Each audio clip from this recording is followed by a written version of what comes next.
All right, everything's all whacked out. It's all whacked out. I'm not sure what's going on. YouTube is really misbehaving right now,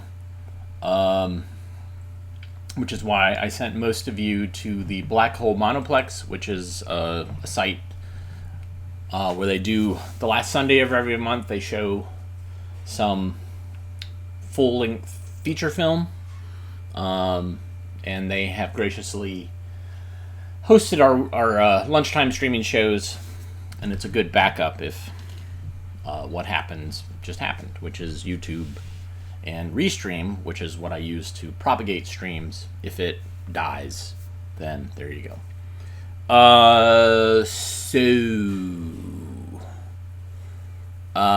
We just watched some raw footage, masculine or feminine, your role in society, and there was no soundtrack. So I really want to find that film because films that talk about gender roles are always fascinating, especially from the past.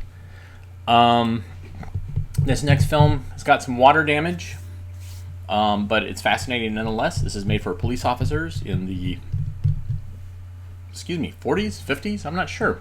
The title is all messed up. So here's Handcuffing.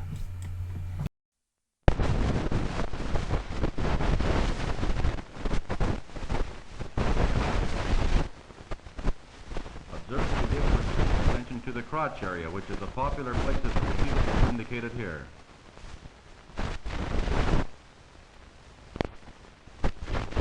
After the suspect has been taken to the station, a more detailed search of his clothing is recommended for any possible narcotics, knives, hacksaw.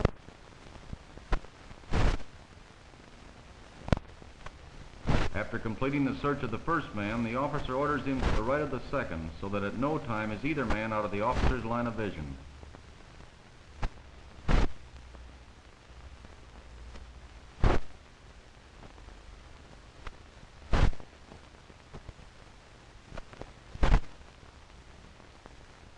To right hand in order to place them at as much of a disadvantage as possible.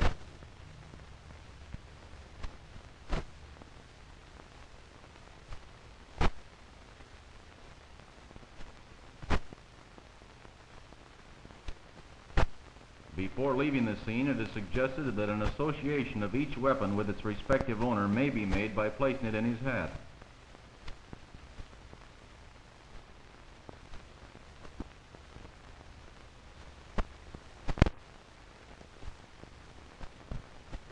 Boy, oh boy, this is what is known as a policeman's dream, or two burglary suspects on the wrong ladder to success.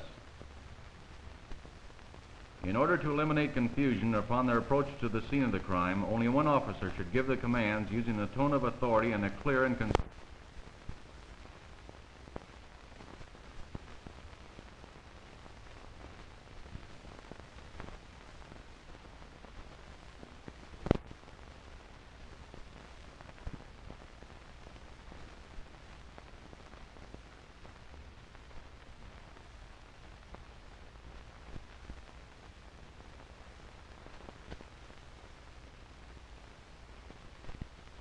This is the reason it is not advisable to say hands up until after the suspects are out of the car.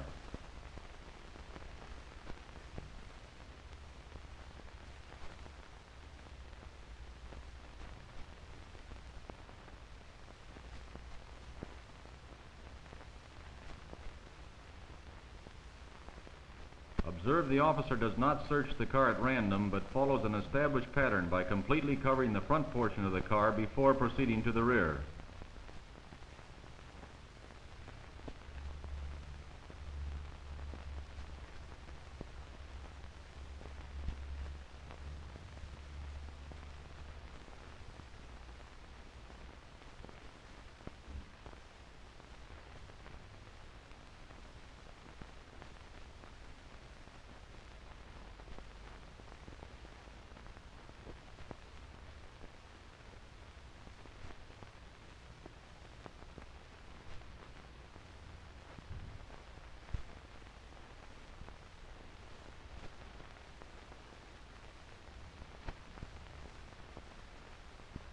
Each weapon and its description, place of concealment, and serial number, if any, is recorded by the officers in order to assist them in any future testimony in court.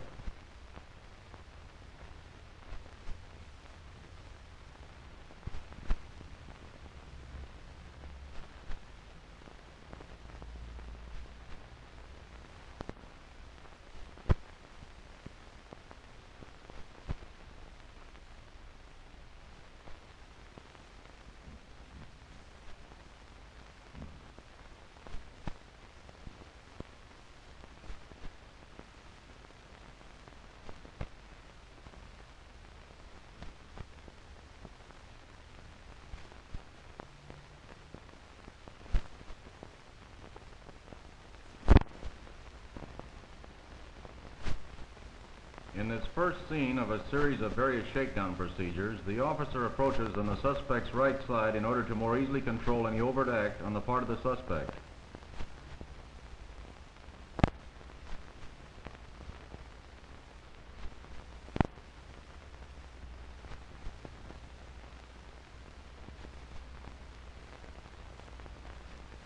After the officer has satisfied himself regarding any possible concealed weapons the suspect may have on his person, he requests further identification. Both officers, however, should be on the alert for any attempt on the part of the suspects to discard incriminating evidence. This searching procedure varies from the preceding one in that here each officer covers a suspect. Notice that while the searching officer thoroughly searches both the front and back of each suspect, he also refrains from assuming any position which will place him in a line of crossfire from his partner.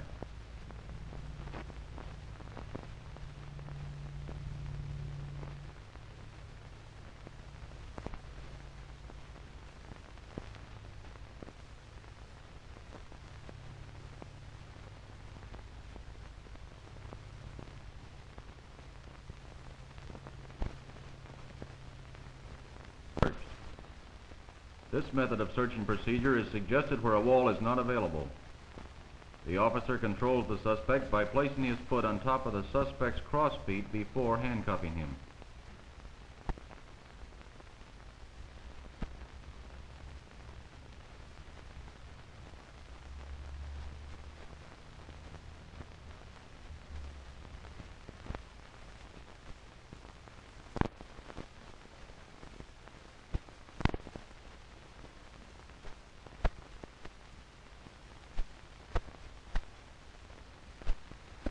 The passenger officer approaches to the right rear window of the suspect's car, thus providing himself with protection while observing the location of the suspects. He gives in substance the following commands. Police officers, keep your hands in sight, drop your keys on the floor, and come out on this side. During this entire episode, the driver of the police car remains at his side of the car in order to 1. Give chase in case of an attempted getaway, 2. He can cover one side of the suspect's car, and 3. He has ready access to the radio mic if assistance is required.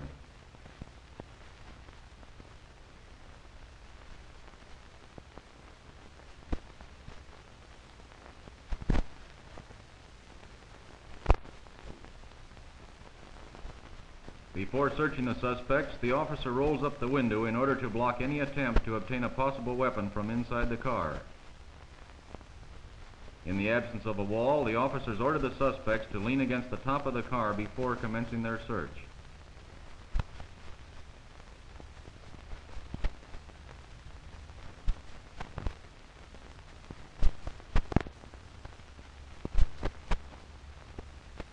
Now a description of the suspects and the license number of their car are checked over the two-way radio.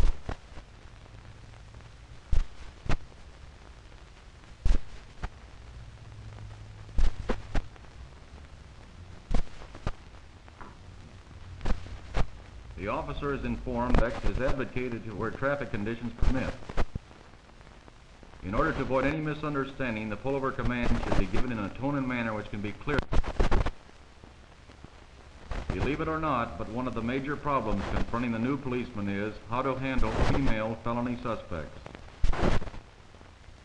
In order to prevent any embarrassment either to the or you may utilize the suspect's belt as illustrated here, but make sure that the belt is securely fastened behind his back.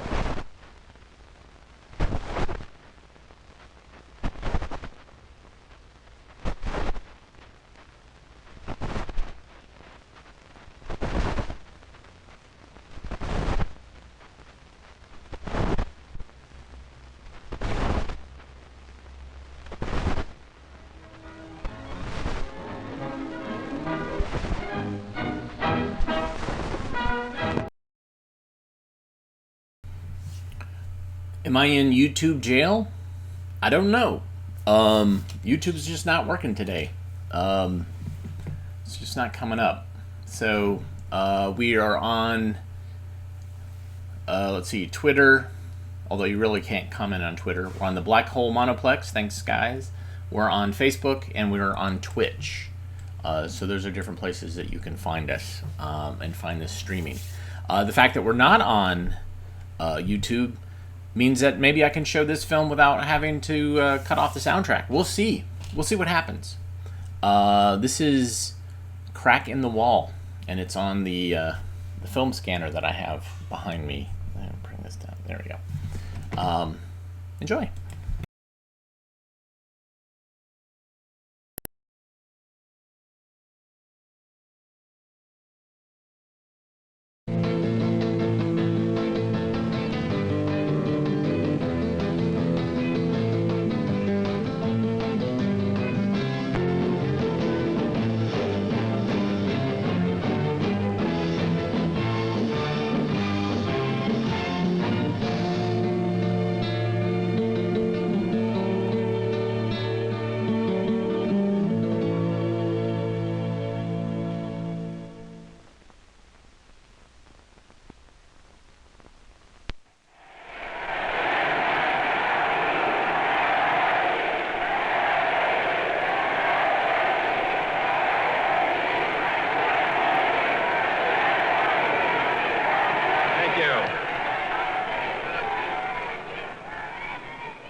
There are many people in the world who really don't understand, or say they don't, what is the great issue between the free world and the communist world. Let them come to Berlin.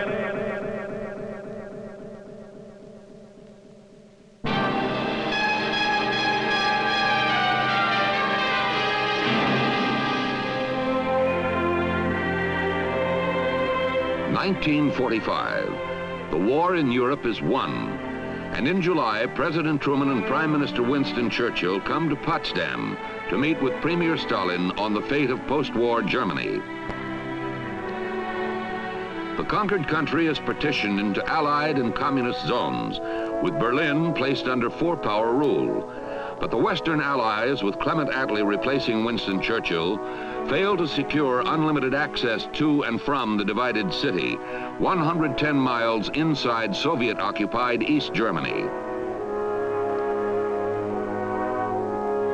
This will be the last of the Big Three meetings, as wartime allies soon become peacetime adversaries.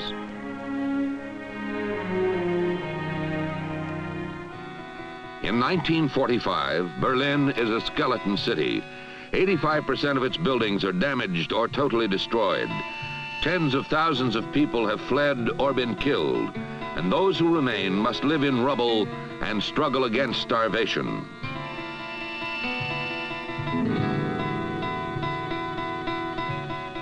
A new city, a new nation, a new future must rise out of the ruins. The job is begun, and brick by brick, day by day, it is done.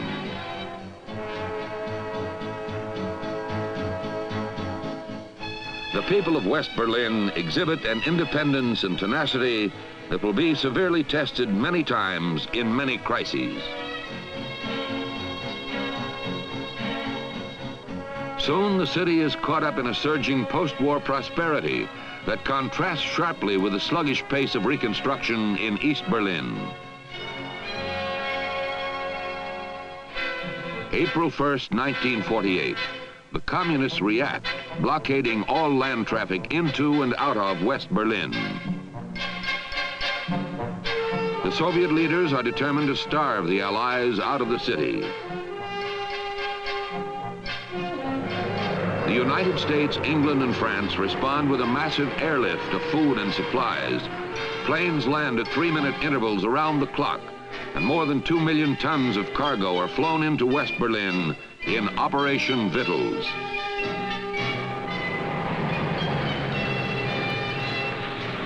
September 1949, the communists yield. The blockade is lifted. Through the 40s and 50s, refugees stream out of East Germany, riding trains that are pitifully slow and unbelievably crowded. Upwards of 2,000 people a day cross over the border in search of asylum and a new life.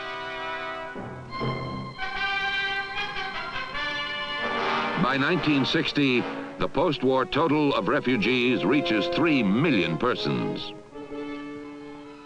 For Walter Ulbricht, the East German leader, and Nikita Khrushchev, the Russian premier, the flight to freedom is a source of growing concern and embarrassment.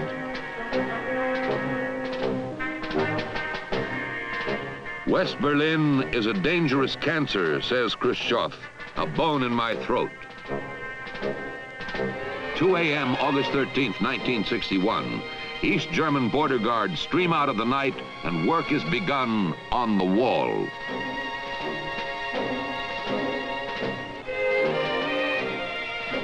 The barbed wire and barricades that slash Berlin in two come to symbolize the ideological differences that divide the free and communist worlds.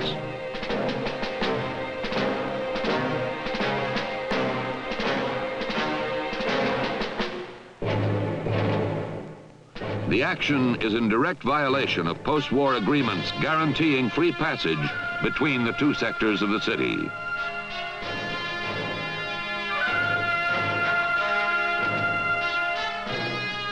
The guards and barricades still cannot halt the flight to freedom. Refugees find the will and the way to cross into West Berlin. Entire families come, and babies are passed through the barbed wire to eager helping hands.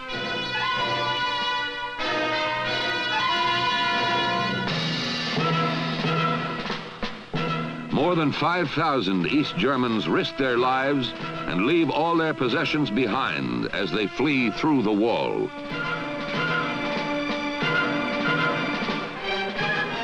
The defectors include a member of the Communist People's Police who throws down his gun and shouts, "Thank God I'm a free man." The communists step up their efforts to keep their people captive.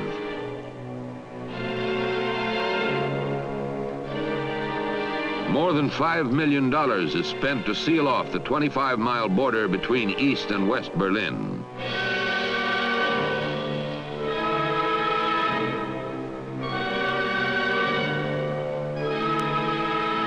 Residents of the city watch in disbelief as homes and buildings are demolished to make way for newer and higher concrete barriers.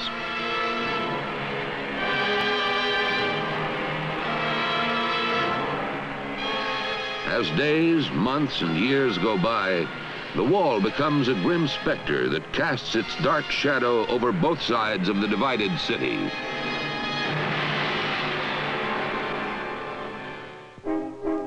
Families and loved ones separated by bricks and barricades must remain on opposite sides of the wall to look for each other, to wave, and to weep.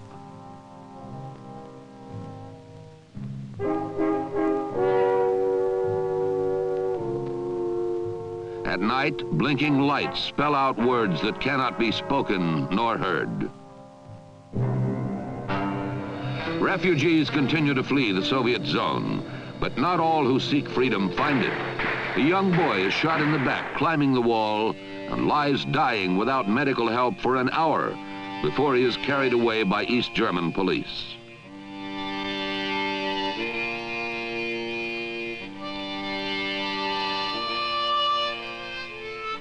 The youth's name is Peter Fechter, and he is one of 65 refugees killed by border guards between 1961 and 1971.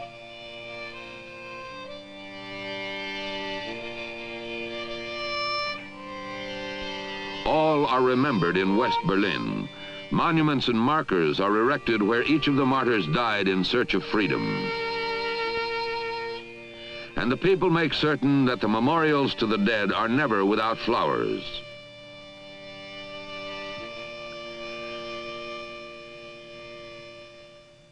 In 1963, President John Fitzgerald Kennedy comes to West Berlin to tell its people that they are not alone. freedom is indivisible. And when one man is enslaved, all are not free. All free men, wherever they may live, are citizens of Berlin. And therefore, as a free man, I take pride in the words, Ich bin ein Berliner.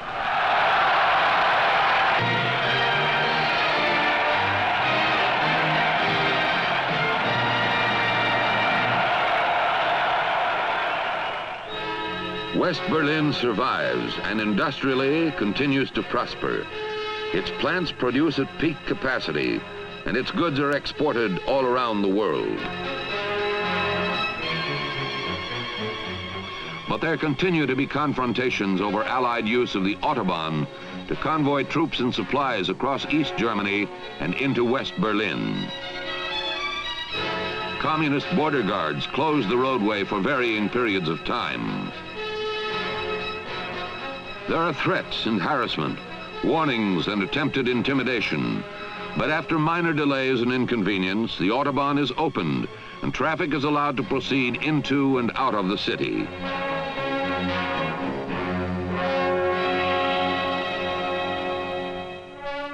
Finally, in February 1969, during a visit to West Berlin, President Richard Nixon calls for Big Four negotiations aimed at ending the recurring crises over the island city.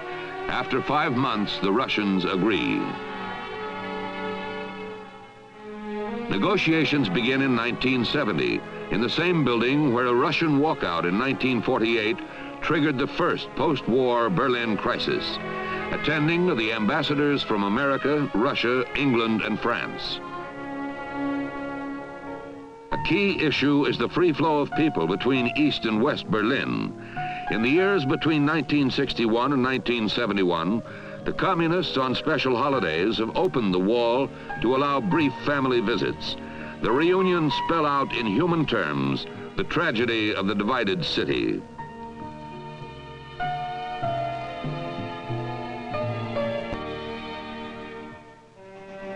After 17 months and 240 hours of negotiations, the Big Four reach an historic agreement. Russia promises the Allies not to interfere with land traffic across East Germany and says it will also work to improve communications between West and East Berlin. In return, the Soviet Union wins the right to diplomatic representation in West Berlin. The Allies also agree to Russian demands that West Berlin not be considered a constitutional part of West Germany. After the agreement is signed, the Soviet ambassador tells the other members of the Big Four, all's well that ends well.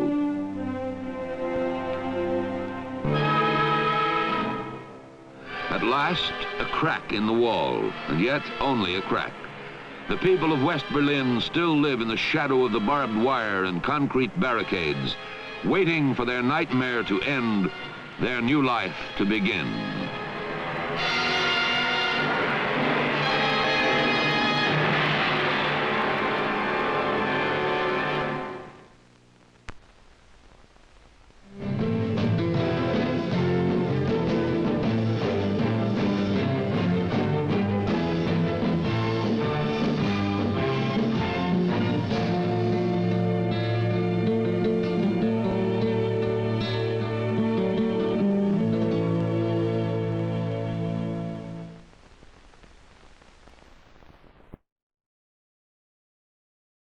Power. They're actually known as Duke Energy now, and they are my energy company. I have no choice in the matter. That's who they are. So, yeah, Screen News Digest was by Hearst, and what they would do is they would package a news item based on stuff that they had shot and had released as newsreels or on television, and why is this acting weird? Okay, and so then they would release them to schools, and they would get sponsorship by regional or local folks, companies, So I have some from North Carolina, like Fayetteville, and they're sponsored by Fayetteville Pepsi bottlers.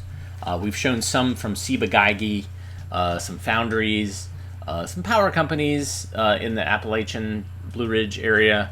But yeah, this first one from Duke Power using classical gas, which definitely YouTube would have shaken their finger at me.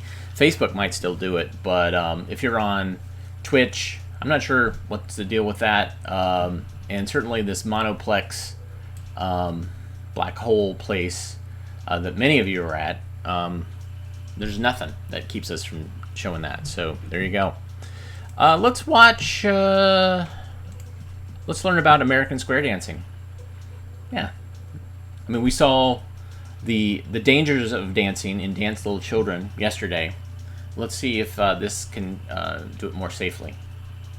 Enjoy.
The pie and swing your partners all. Element lip for the old lip hand, the element lip and a little lip friend. Around that circle, hand over hand, you pledge your tater in the sandy land to meet your honey and promenade, promenading till you come straight.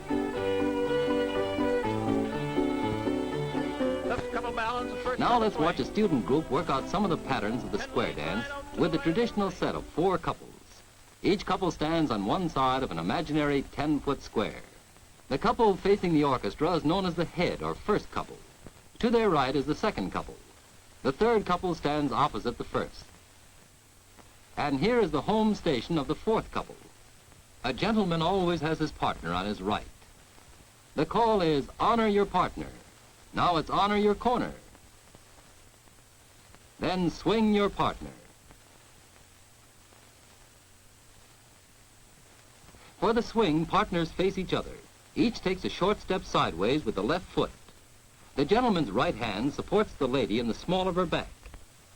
Her right hand lies palm down in his left. And her left hand rests on the upper part of his right arm. Their hips are almost touching. Right feet side by side as they swing around, taking short, quick steps. This walk step for beginners is simple and effective. Some dancers do a buzz step by pushing downward and backward with the toe of the left foot while pivoting on the right. The Alaman left is a movement repeated many times during an evening of square dancing.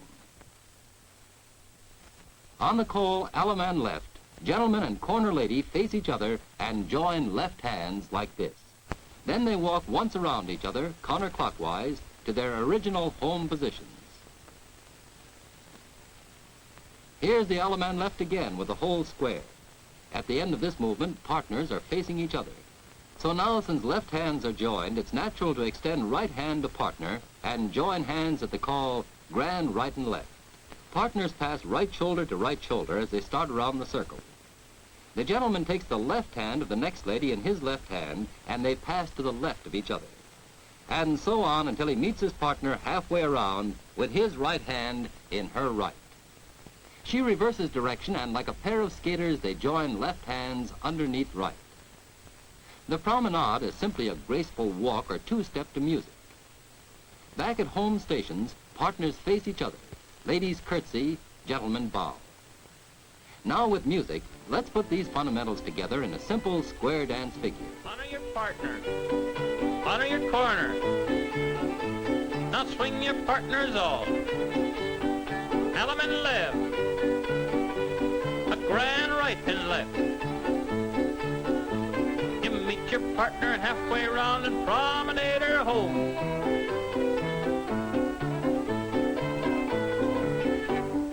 Now without music, let's see how couples go visiting. On the call, first and third couples promenade the outside ring. These couples walk around outside the set, while the other couples, having taken 2 short steps to the center, remain until both visiting couples have passed. Then return to station and turn to receive their visitors. Now it's right and left through with the couples you meet. The 2 couples exchange places, turn, and return to position on the call right and left back. The next call may be 2 ladies chain, followed by a chain right back.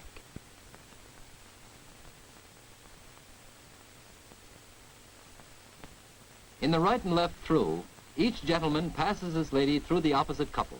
Then partners join hands in this manner as he turns her in place. The ladies pass each other by left shoulders and then move forward on the pivot as the gentlemen turn backward. For the 2 ladies chain, the ladies pass in the center and join left hands with the opposite gents who turn them in place as before. The call chain right back is executed in the same way and returns the couples to starting position. Let's watch the 2 ladies from above. Notice that they join right hands for a moment as they pass in the center. And after passing, they join left hands, then right hands with the gentleman for the turn. The next call might be 4 hands up and around we go, halfway around in a do-si-do. All drop hands. Gentleman passes his partner through the opposite couple while he moves past the opposite lady, right shoulder to right shoulder. Partners join left hands. Moving counterclockwise, the lady encircles the gentleman halfway around. The gentlemen pass right shoulders to each other. Each takes the opposite lady with the right hand and drops his partner's left hand. Now the lady encircles the opposite gentleman a full turn around, still counterclockwise. She drops his hand and takes her partner's left hand. Finally, the gentlemen turn their partners in place. Now keep your eye on one of the dancers as they go through another do-si-do. 4 hands up and around we go, halfway around in a do-si-do. Hurry up, gents, and don't be slow. 1 more change and home you go.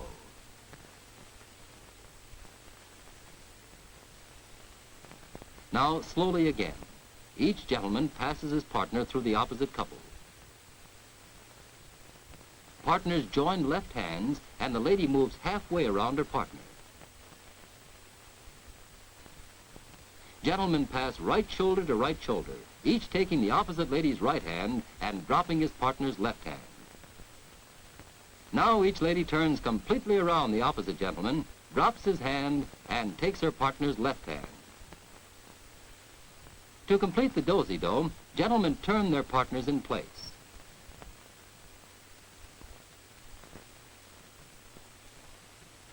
Now let's put these steps together to music.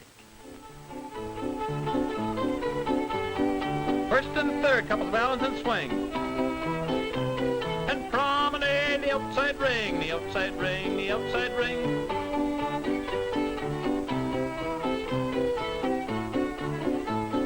Right and left through with the couple you meet. Right and left back. 2 ladies chain. Chain right back, chain right back. 4 hands up and around we go, and a halfway around a do-si-do. Hurry up, gents, and don't be slow. 1 more change and home you go, and home you be, and everybody swing.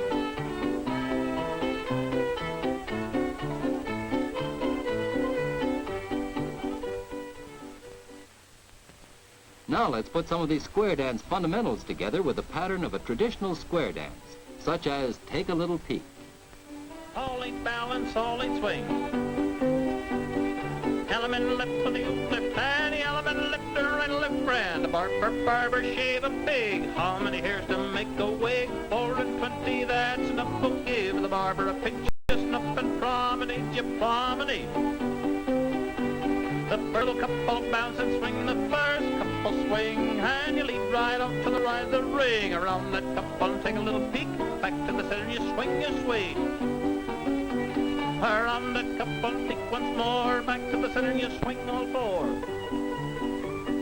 Four ends up and round to go, and a halfway around, and don't seem to, and they just come through with a heel and toe, and a heel and toe, and the gals you know.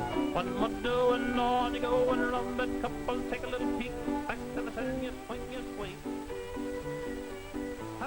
Take a Little Peek is but one of many square dances which are made up of simple fundamentals, such as those we have seen demonstrated.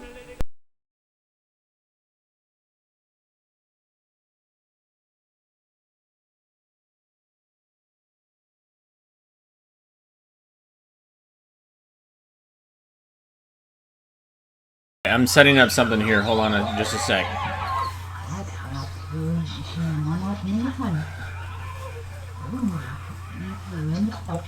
I have something on the scanner, but I'm rewinding it so we can watch it. That's kind of cool. If you can hear me, in the meantime, if you like what you're seeing, today is kind of chaos, but I don't even think you're on a platform where you can hit the thumbs up button, but you can go to the AV Geeks channel at avgeeks.com. I hope to make that something that we can put comments on too, so it would be something instead of going to a third-party place.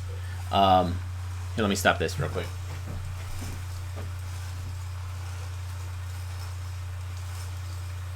That's got a new countdown. Cool.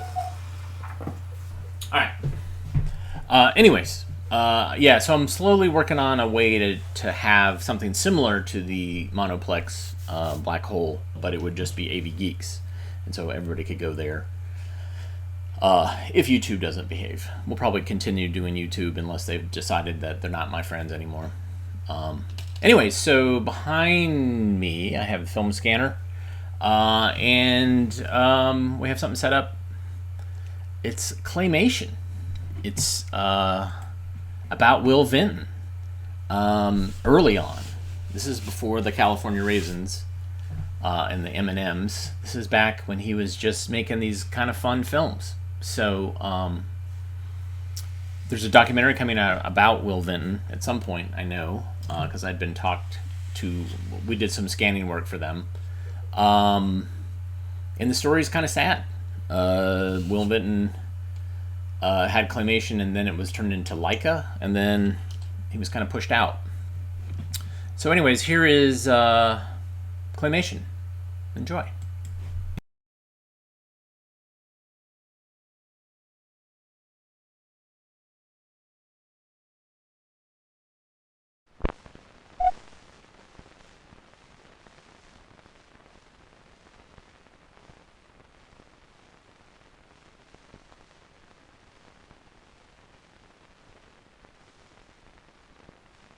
Yeah, I'm bored of the big B, I'll tell you that. Three-dimensional animation is the art of making things move that don't, usually. Oh. Give me 5. Yeah, pretty strong. I got an idea now. Watch this. Or making things that do move in new and different ways. Watch this now. Okay, come on back. Come on now. Yeah. These men are animators. They decide what to move and how to move it. Nothing in film animation moves by itself.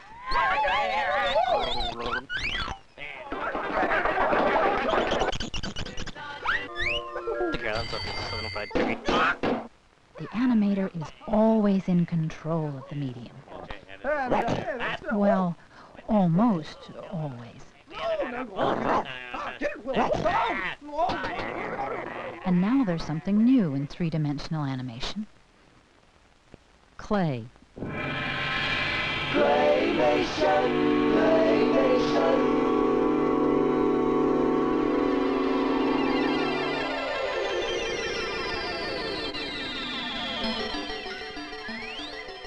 Will Vinton is a clay animator who's really into his medium.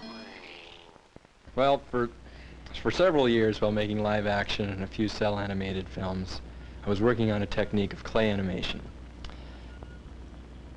It was a technique that Bob Gardner, a sculptor, and I worked on during college.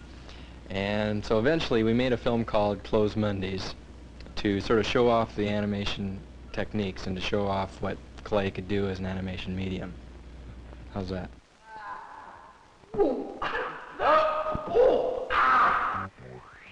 Thank you for turning me on. I am a replica of the Model 505 type. Until Closed Mondays, clay was pretty much dismissed as a serious animation medium. It was called crumbly and impractical.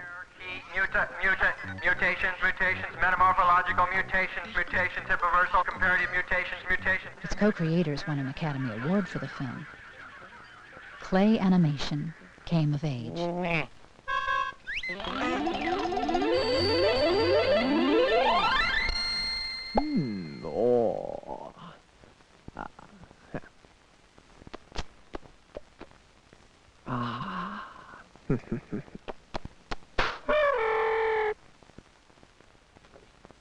Enough, watch out. Clay's really neat stuff. It's basically the same plasticine that every preschooler uses, except we use hundreds of pounds even for a short film. We use our hands as our primary tools for smearing, kneading, smoothing, texturing. Clays are natural for simple figures and limited movement, or big blobby shapes.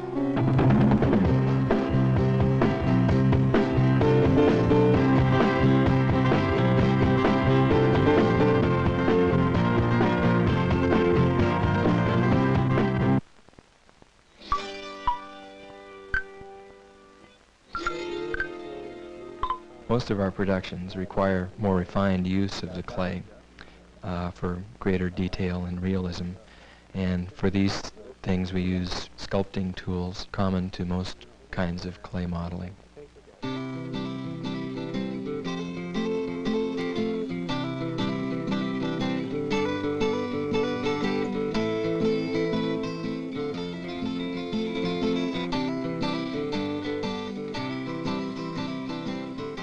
In a production like Rip Van Winkle, we may use 30 or 40 characters, each one having to be specifically designed and have unique qualities about it.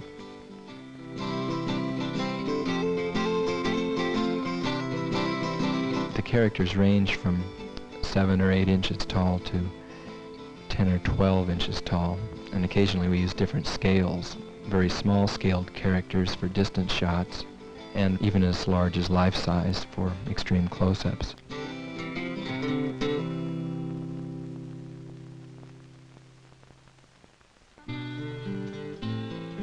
The process uses a full range of colors. Even from the beginning, the commercial colors of clays just weren't adequate. There wasn't enough variation in color and hues and so forth, and so we always have mixed our clays, starting usually from ivory and adding colored pigment in the same way that one mixes paint. And it allows us to get a complete spectrum of colors with different intensities and for really quite elaborate landscapes and sets. This is a scene from Mountain Music.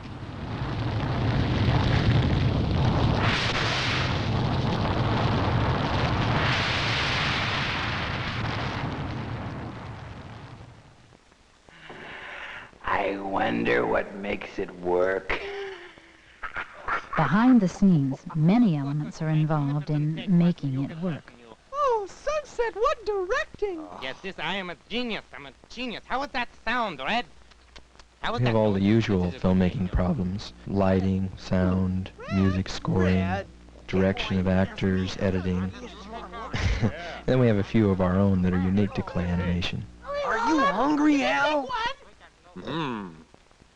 Well, yeah, I could use a ham sandwich. Nothing's going on. There's that chicken. What is going on? It's Dutchy, ain't you? You are disgusting! What do you mean, You're nothing. disgusting? Red, I dog. just want a ham sandwich. Red. You're talking about my family. Where's the chicken here? I'm trying to find the sound here. Talking about a ham sandwich. Red. Red. What is it? Where's Mr. Take Sound? 2. Red. Take 3. Red. Bull! Red! What? What? And Here comes the director. I can't hear anything.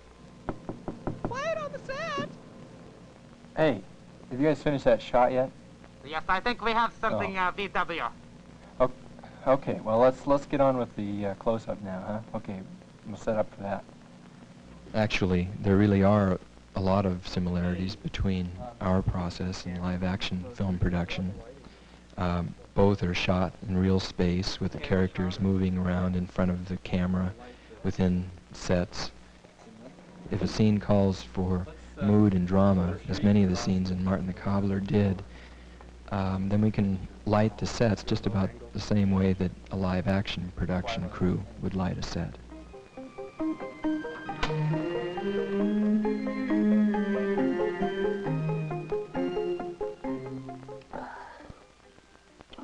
In fact, the entire production is shot and soundtracks recorded with live actors before animating begins.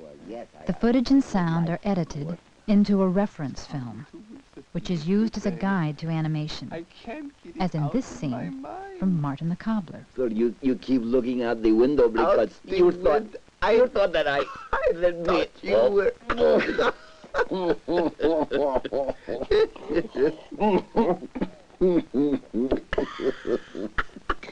Listen.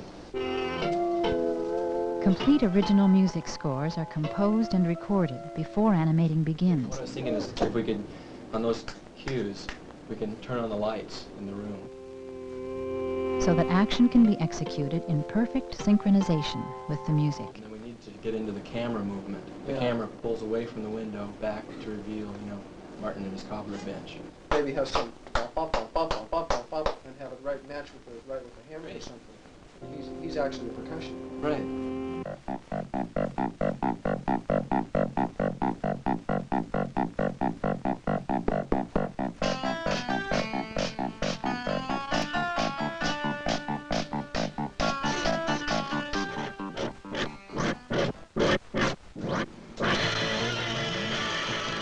By editing the reference film, the voice and the music tracks together, we're able to really get a precise guide for animation.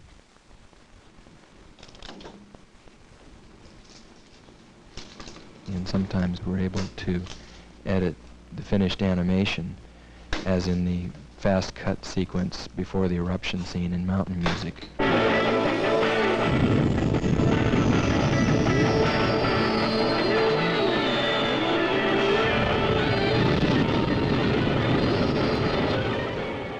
Okay, let's discuss Martin's Animators plan facial every action that will appear on the screen. And characters are all designed with movement in mind. You might want to do it that way, or we can do a full beard type of thing. Yeah, I really like the beard on Martin, except that it may create some problems with doing the lip sync and moving the mouth. Smooth character movement begins with an armature, a stable, flexible structure to support the figure in motion.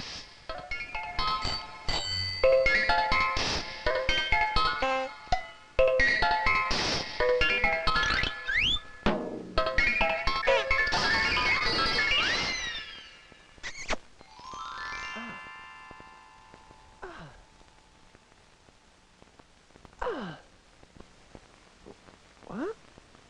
Oh. Whee! Yeah. Ah! The action described in the script is translated to storyboard form, scene by scene. Then each scene is broken down into individual moves, and moves are broken down frame by frame. The distance that a character has to move in a given scene is divided by the number of frames in that move. The formula is distance divided by frames. That tells us how far the character has to move each frame. How far the camera has to move in each frame is calculated in the same way. There may be as many as 50 or 60 different elements that have to be moved every frame. So you may be having the camera move tracking in towards a shot while it's tilting, and those have to be each done a frame at a time, and then the characters are moved. There may be one character that's moving his mouth and head and hands Another character may be pulling on something. And altogether there may be, as I say, several dozen different elements of moving in each frame. In a complex shot, the camera may be panning, tilting, and tracking all at the same time, with horizontal and vertical camera moves occurring between each exposure of film. Let her go!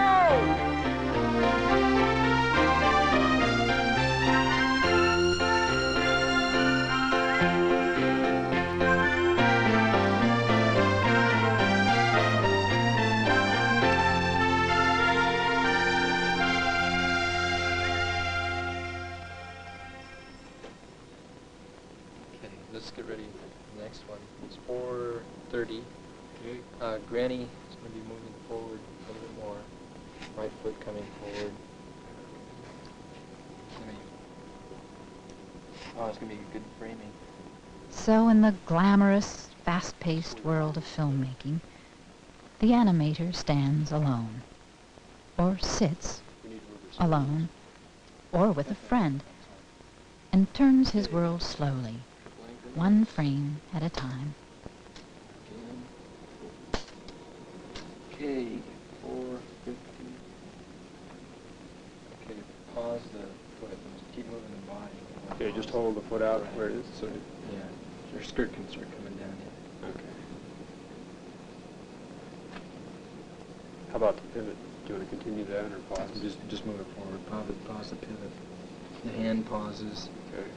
How about let's have her blink a little bit on this one. Have her blink down one. This scarf is a little weird yet.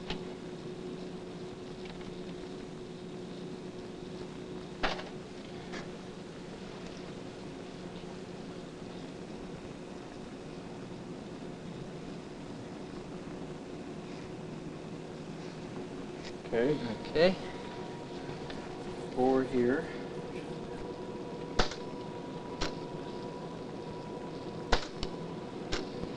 Okay, 4:52. Start to move the left foot forward. Skirt will come down. Right arm back a little bit. Begin pivot to the other direction. And then we're going to start easing out. She's going to stop in one more step, so we'll start easing out the move. Head on blinker? Yeah.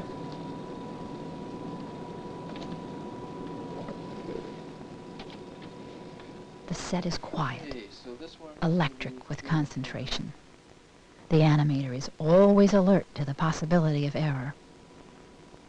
It may take several people many days to shoot one scene, and in a single frame, it can all be lost.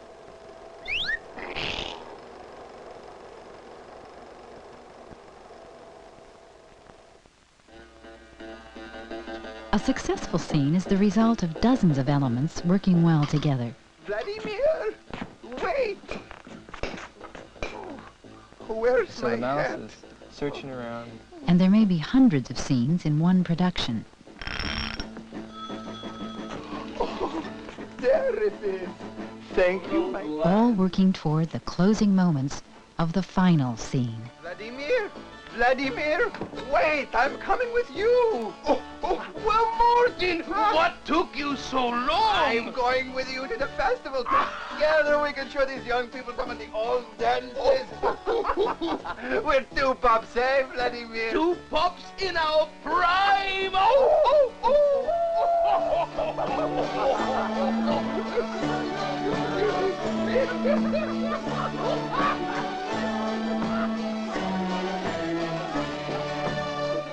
When, at last, all the scenes work well together, that's a happy ending.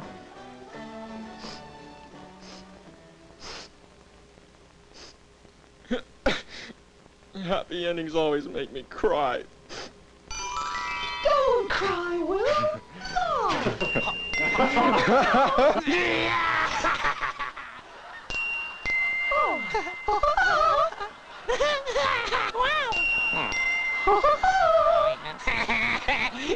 Strawberry! Oh, wow!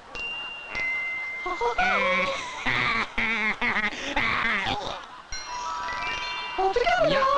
ho ho ho, hee hee hee, ha ha ha, yeah ha ha, ho ho ho, hee hee hee, ha ha ha, yeah ha ha, ho ho ho, hee hee hee, ha ha ha, yeah ha ha, ho ho ho, hee hee hee, ha ha ha, yeah ha ha, ho ho ho, hee hee hee, ha ha ha, yeah ha ha, ho ho ho, hee hee hee, ha ha ha, yeah ha ha, ho ho ho, hee hee hee, ha ha ha, yeah ha ha, ho ho ho, hee hee hee.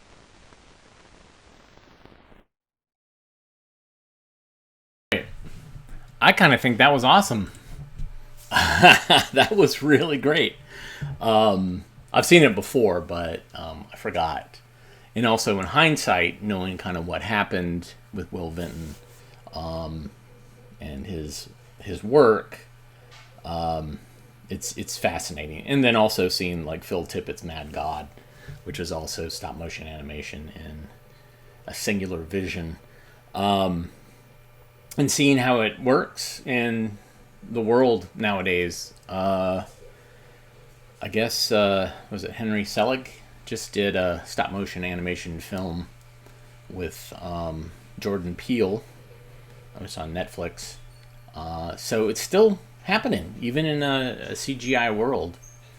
People are still doing stop motion animation, and the types of cameras they have now are actually more forgiving, and things that you can do are actually very obtainable. Kids can do it now on their phones if they have a little stand, or their iPads, and it's kind of fascinating. I heard a sad story.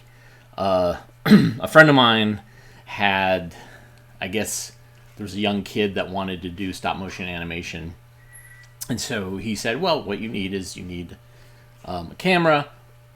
You need to set it up so it's constant, and then you just do, you adjust the clay, take a picture, adjust the clay, take a picture, adjust the clay.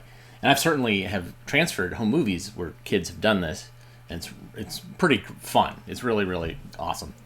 Unfortunately, what this kid did is they held the camera, they moved the image, they took a frame, they moved the image, took a frame, moved the image, took a frame, moved the image, took a frame. And the camera wasn't standing still, so it was this jarring, like when they got it developed, it was very sad. Which in its own right, I think is fascinating way to do it, and it quickly becomes a bizarre Flickr film. But thanks for tuning in today. Today was a little bit of a challenge, but I appreciate you migrating to other platforms. If you like what you saw, buy some coffee at ko-fi.com/avgeeks, or you can donate at patreon.com/avgeeks. Those are ways to support us, so we can buy things like digitizing cards that don't quite work right, that need some more research on why they don't work, and artist tape, and film cans.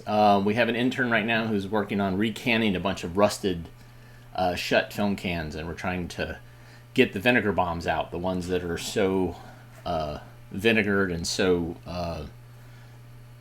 deteriorated that they can't run through a scanner. So those are ways that you can support us, and we will spend some of that coffee money on some of those things. Everybody have a great rest of your day, and we'll be back again tomorrow. Everybody take care.